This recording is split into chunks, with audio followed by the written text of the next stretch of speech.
있으면 내가 경력이 쌓여서 다른 데로 이직을 하면서 연봉을 뻥튀기 할 수 있다고 생각해요? 3년? 네. 보통 3년에서 2년을 얘기해요. 3년에서 2년을 얘기한다는 얘기는 3년에서 2년, 2년에서 3년 정도 있으면 이직을 해서 더 나은 연봉을 받기를 희망한다는 뜻이에요. 2, 3년 있으면 이직할 사람을 위해서 투자하는 회사는 없습니다. 그쵸? 왜 내가 딴 데 가서 돈 벌 사람을 내가 왜 트레이닝 합니까? 이미 할 수 있는 사람은 부르는 게 낫지? 그렇기 때문에 경력직 직원들을 뽑는 거예요. 다른 이유가 아니에요. 왜? 경력직 직원들은 딴 데서 이미 벌만큼의 능력을 갖춰서 여기 데리고 오면 훈련만 조금만 시키면 바로 돈을 벌어내니까. 되게 재미있게도 제가 어제하고 지난달하고 어제 그저께 하고 지난달하고 한 회사의 경력직 신입사원하고요 그냥 신입사원을 강의를 했었어요. 했는데요 똑같은 말이라고 할지라도 같은 컨텐츠지만 경력직 신입사원들이 더 말귀를 잘 알아들어요. 경력직 신입사원을 딱 보잖아요. 그러면 나이가 어떻게 되는지 아십니까? 26에서부터 50까지 나이가 굉장히 다양해요. 그럼 회사 입장에서 다시 한번 생각해 볼게요. 26살짜리 경력직 신입사원 뽑는 게 나아요? 50짜리 경력직 신입사원 뽑는 게 나아요? 26살짜리 경력직 신입사원은 그에 맞는 일을 시키면 돼요. 나이가 많다는 건 뭐냐면 그만큼 노하우가 많다는 뜻이에요. 굳이 가르치지 않아도 일을 잘한다는 뜻이에요. 그렇기 때문에 회사에서는 굳이 힘들게 리스크를 떠안지 않는다는 거예요. 그럼 우리의 전략이 어떻게 바뀌어야 돼요? 이제 힘들죠? 아르바이트도 정규직 일하듯이 제대로 배워갖고 나와야 돼요. 그러지 않으면 그 경력으로 인정을 안 해줘요. 근데 보통 아르바이트를 뽑았을 때 안 가르쳐 줍니다. 회사에서는. 왜 안 가르쳐요? 어차피 한 달밖에 일 안 할 애를 왜 가르칩니까? 그쵸? 안 가르치는 거예요. 그래서 이 정규직이나 이런 그 직업, 자기가 월급을 받는 정규직이라는 그 책임감하고요.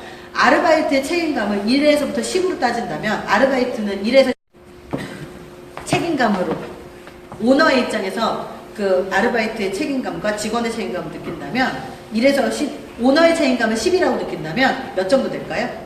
아르바이트의 책임감. 한 1에서 2 정도 되겠죠? 그러면 정규 직원들, 계약 직원들의 책임감은 어느 정도 될까요? 한 3에서 4 정도 됩니다. 왜? 언제 잘릴지 모르잖아요. 그러면 정규직의 책임감은 어느 정도 될까요? 5에서 6 정도 되겠죠? 그러면 임원이라든지 아니면 관리자의 책임감은 어떻게 될까요? 6, 7 정도 되겠죠? 요렇게 따지는 거예요. 그러면 정규직처럼 제대로 배우고 싶으면 정규직의 책임감을 갖고 하면 가르쳐줘요. 그리고 가르쳐주고 이 사람 뽑으려고 하겠죠. 왜? 가르친 게 아까워서. 근데 대부분은 아르바이트니까 이런 생각으로 접근하면 사실은 어려운 거예요. 이제는. 취직 자체가 어려운 거예요. 신입사원은. 이건 진짜 현실적인 문제를 말씀드리는 것 뿐이에요. 그래서 이것들을 우리가 몸소 경험을 하고 느끼고 내가 시행착오를 하기에는 시간이 너무 많이 걸려요. 그리고 잘 모르는 상태로 전략이 안 선 상태로 아르바이트 아무거나 막 하잖아요. 그러면 취직하기가 더 어려워집니다. 우리 회사는 지식 컨텐츠를 다루는 회사인데 얘 아르바이트 경력은 서빙 아니 서비스직 이것만 있어요. 채용해요 안 해요? 못해요.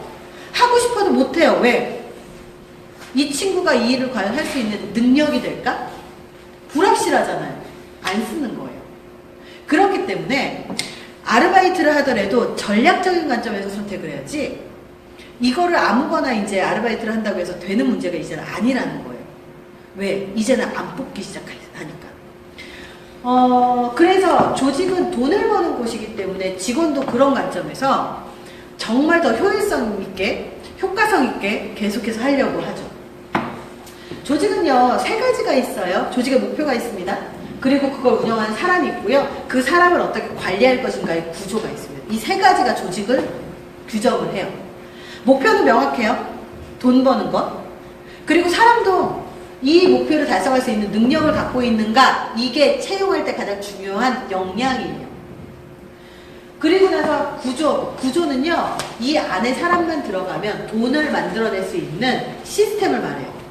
그래서 대기업 같은 경우는요, 제가 항상 얘기하지만 대기업은 그 자리에 그 일을 수행할 수 있는 능력만 되면 이 사람이 아니어도 돈을 벌어내게끔 만들어 놓은 시스템이 있어요.